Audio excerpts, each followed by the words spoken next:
This is Bakkhali, West বেঙ্গলের অন্যতম একটি জনপ্রিয় ট্যুরিজম ডেস্টিনেশন।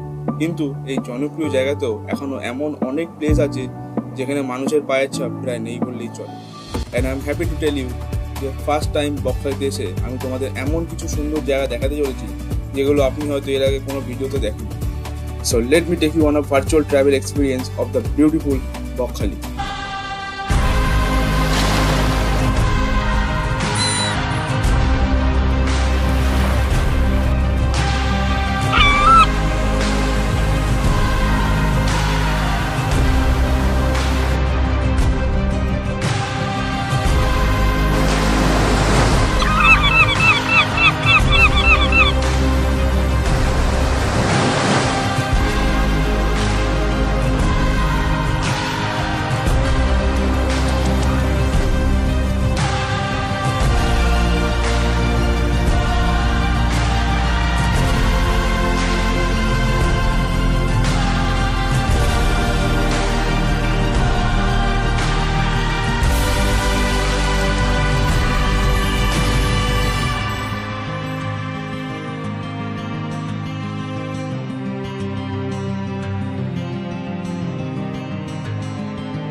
আমি তোমাদের একটা জিনিস বলবো, খুব মধ্যবিত্ত একজন মানুষ কি করে কম খরচে বকখালি খুব সুন্দর করে ঘুরতে পারে সেটা আমি তোমাদের সাথে তুলে ধরবো।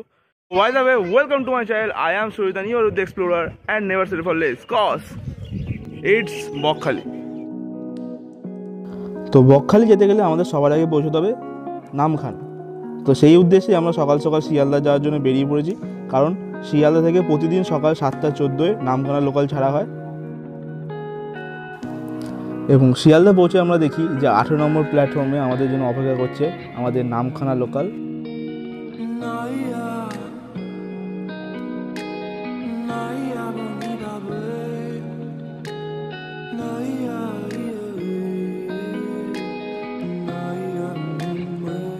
এবং যথারীতি আমাদের ট্রেন 7:14 নিজের নির্ধারিত সময়ে নামখানার উদ্দেশ্যে নিজের যাত্রা শুরু করে।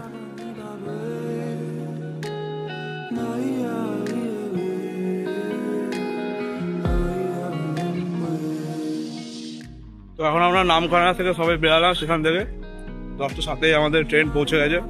এখন ডিম টোস্ট খেতে খেতে আমরা টোটো ধরার জন্য এগাচ্ছি।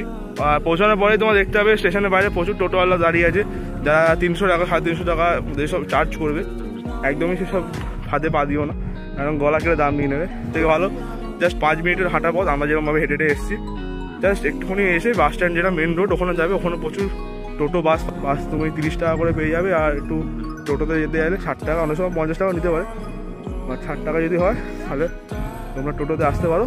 মাত্র একটুখানি হাঁটলেই সামনে ওই যে দেখতো মেন রাস্তা, ওখান থেকে বাস পেয়ে যাবে। বাসে কম খরচা তোমরা যেতে পারবে। ফালতু ফালতু টোটোওয়ালাগুলো স্টেশনের সামনে দাঁড়াবে, 250-300 যা খুশি চাইবে, কোনো দরকার নেই। বাসে যাও বা টোটোতে যাও, বাস স্ট্যান্ড থেকে কম ভাড়া নেয়। তো ফাইনালি আমাদের বকখালি যাত্রা শুরু হয়ে গেছে। আমরা বাস স্ট্যান্ড থেকে টোটো নিয়ে নিলাম। ভেবেছিলাম বাসে করে যাব, বাট আমাদের যে টোটোর দাদা সে আমাদের 50 টাকা করে নিচ্ছে। ভাবলাম যে একেবারে ফাঁকা ফাঁকা হবে, তার মধ্যে ঠিকঠাকই নিচ্ছে, তাই ভাবলাম চলেই যাই। তো আমাদের যে দাদা মানে অভিজিৎ দা, যিনি আমাদের টোটো করে নিয়ে যাচ্ছেন, ওনার নাম্বারটা আমি স্ক্রিনে এবং ডেসক্রিপশনে দিয়ে দিলাম। তো আমরা বকখালি যাওয়া থেকে বকখালি থেকে ফেরা পর্যন্ত সাইট সিন সব কিছু ওনার সাথেই ঘুরেছি, কারণ আমার যেটা মনে হলো যে উনি অন্যদের তুলনায় কিছুটা কম নিচ্ছেন, সেই জন্য ওনার সাথে আমি আবার যোগাযোগ করি। এবং তোমাদেরও সাজেস্ট করবো যে তোমরা যদি আসো এখানে, তোমরা অন্যদের থেকেও জিজ্ঞেস করতে পারো, এবং আমার যা যা খরচা হয়েছে আমি সেটা লিখে দেবো ডেসক্রিপশনে বা স্ক্রিনে। তোমরা সেটা কম্পেয়ার করে যদি মনে হয় তাহলে অবশ্যই তার সাথে যোগাযোগ করে তোমরা ঘুরতে পারো, ঠিক আছে? এটা নিয়ে দেয়া নদীর ওপর দিয়ে আমরা এখন যাচ্ছি, যে খুব সুন্দর একটা ভিউ। আর এই যে ওপরটা তো যথেষ্ট ভালো। আমার কাছে দ্বিতীয় হুগলি সেতু শিল আসছে।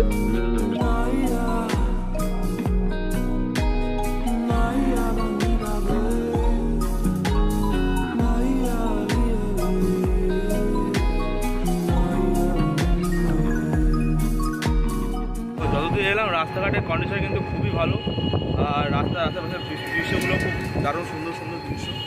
আর এরকম যেতে যেতে তোমরা ডান দিক বাদে এরকম অনেক সুন্দর সুন্দর মন্দির কয়েকটা পড়বে, এগুলো দেখতে দেখতে এরকম সময় 40 মিনিট কখন কেটে যাবে জাস্ট বুঝতেই পারবে না। মাখনের মতো বলতে পারো রাস্তা, এবং কাটটা করতে কিচ্ছু নেই, একদম পরিষ্কার পরিচ্ছন্ন স্মুথ একটা রাস্তা। চারিদিকের দৃশ্যগুলো খুবই সুন্দর। মনে হবে না যে 40 মিনিট কম কেটে যাচ্ছে।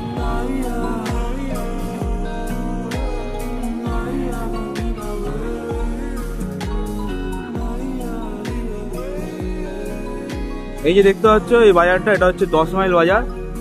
তো যদি কেউ, আমরা তো যাচ্ছি বকখালি, তো যদি কেউ মৌসুমী আইল্যান্ড যেতে যাও তাহলে এই পোলটা থেকে ডান দিকে যে এই রাস্তাটা, এই যে রাস্তাটা চলে আছে দেখতে পাচ্ছ, এইটা হচ্ছে মৌসুমী আইল্যান্ডের রাস্তা।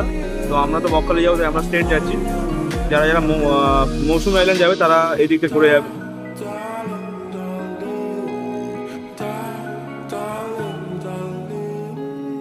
কোনো আমি বড় কোনো হোটেলে থাকছি না, একটা নর্মাল একটা হোটেলে থাকছি, কারণ একমাত্র হোটেলে শুধু রাতে ঘুমানোর জন্য যেতে হয়, তাছাড়া তো কোনো কাজে লাগে না।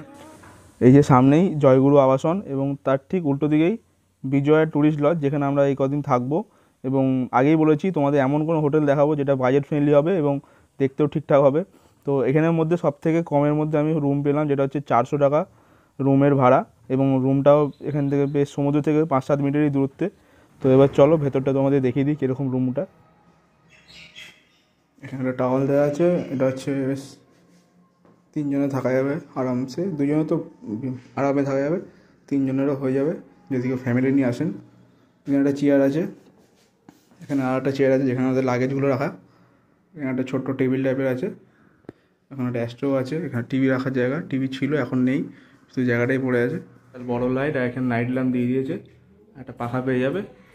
বাইরে এরকম একটা ব্যালকনি টাইপেরও আছে এদিকটায়, বসতেও পারো বা জুতো ফুতো রাখতে পারো, অন্যান্য এক্সট্রা লাগেজ।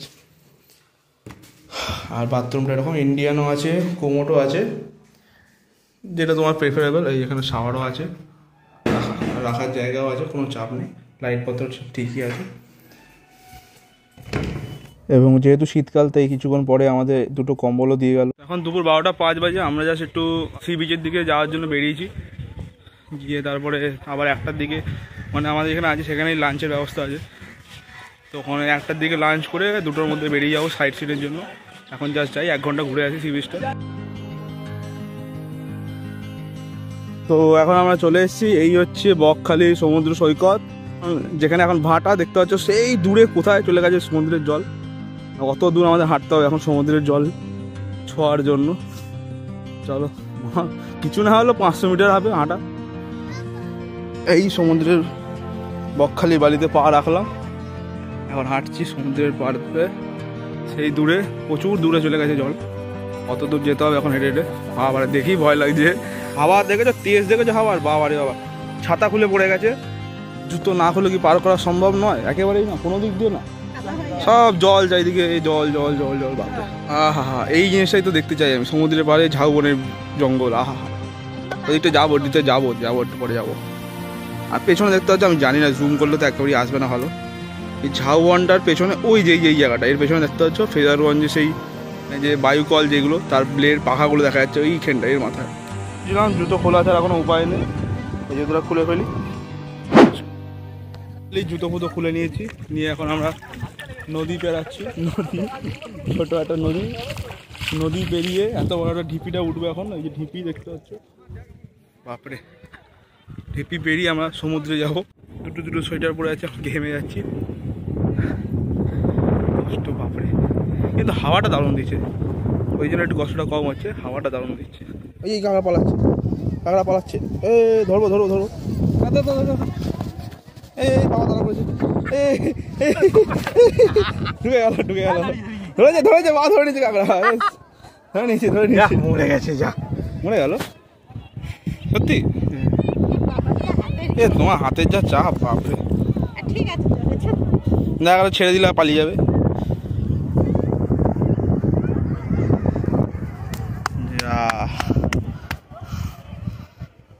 তুমি একটা অবলা জীবকে হত্যা করেছো।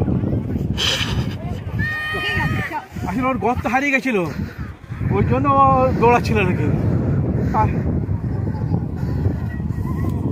কতই বোকামো করি, সমুদ্র দেখলে তো আর থাকা যায় না, তো বলেইছিলাম একটু রেখে আসলে ভালো। সোয়েটারগুলো খুলে মাকে দিয়ে দিলাম, আর এটা এখন স্যাক্রিফাইস করতে হবে সাদা প্যান্টটাকে, কারণ সমুদ্র সামনে আমি এসে গেছি, না নেবে থাকা যায় না, পরিষ্কার কথা। এত সুন্দর হাওয়া দিচ্ছে, এত সুন্দর একটা পরিবেশ, এখানে সুন্দর রোদ দিচ্ছে, ঢেউ আসছে, ওদিকে ঝাউবনের জঙ্গল, পেছনে কোথায় গেল সেই বায়ুকলের সেই ফ্যানগুলো, মানে দারুণ দৃশ্য, একটা অসাধারণ একটা সুন্দর পরিবেশ, হাওয়া দিচ্ছে মাত্র। তো না নেমে থাকা যাচ্ছে না, তাই মা বললো যে ঠিক আছে আটা প্যান যখন আছে এটাকে জলাঞ্জলি দিয়ে দাও আর কি, জলে অঞ্জলি দাও।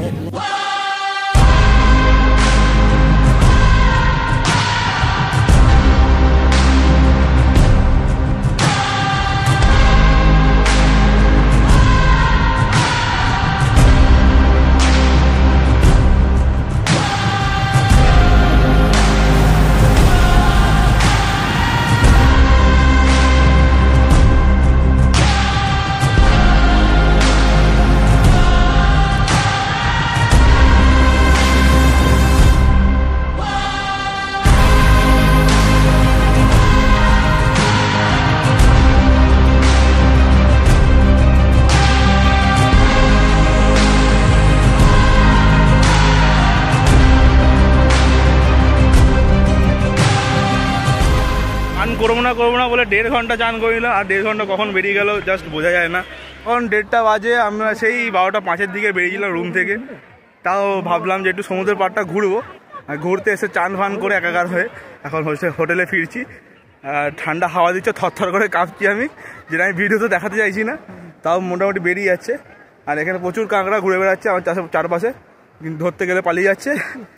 আর জোর করে ধরতে গেলে এই সকালবেলা যখন বাবা যখন ধরতে গেল পটকে গেল, সেরকম অবস্থা হচ্ছে। আমরা ভাবছি সকালবেলায় আসবো ভোরের কুয়াশা ভরা সানরাইজ দেখতে। আর ওই ঝাউবনগুলো এই দেখতে পাচ্ছ, ওই দিকে যে ঝাউবনের শাড়িটা, ওইখানটা যাবো, ওখানটা খুব সুন্দর ভিউ আশা করি পাবো। আমরা যে সরু খালটা পার করে গেছিলাম সেটা এখন বিশাল বড় নদীর আকার নিয়েছে, দেখতে পাচ্ছ। এই দেখো প্রচুর বড় নদী হয়ে গেছে, প্রচুর জল। তখন জুতো না খুললো, এখন জুতো খুলতেই হতে ফেরার সময়, ঠিক আছে। তো এই ভিডিওটা এখানেই শেষ করছি, দেখা হচ্ছে খুব তাড়াতাড়ি পরের এপিসোডে, কারণ একটা ভিডিওতে এত কিছু দেখালে মানে প্রচুর বড় ভিডিও হয়ে যাবে। এবং এখনও পর্যন্ত কিচ্ছু জাস্ট দেখাইনি, শুধু কী করে এলাম এবং কোথায় থাকবে সেটা দেখালাম। এরপরের ভিডিওতে তোমাদের নিয়ে যাবো যে এখানকার সাইট সিন যেগুলো সুন্দর সুন্দর, আর প্রতিটা সাইট সিন অসাধারণ জায়গা, মানে দারুণ লোকেশন, সেই জায়গাগুলো তোমাদের নিয়ে যাবো। এবং তারপরে এপিসোডে তোমাদের নিয়ে যাবো অফবিট কিছু লোকেশন যেখানে প্রায় মানুষের পায়ের ছাপ নেই বললেই চলে, মানে রেয়ার খুব মানুষ যায় ওখানে। তো আরও অনেক কিছু আসতে চলেছে, জাস্ট কিছু দেখোনি তোমরা, এরপরে যা দেখাবো জাস্ট মানে কি বলবো, জাস্ট অসাধারণ কিছু দৃশ্য তোমাদের সামনে পরে এপিসোডে দেখাবো। তো ভিডিওটা ভালো লাগলে অবশ্যই একটা লাইক করে দিও এবং শেয়ার করো নিজের বন্ধুদের সাথে, এবং সাবস্ক্রাইব করে দিও যদি চ্যানেলে নতুন হয়। দেখা হচ্ছে পরের ভিডিওতে।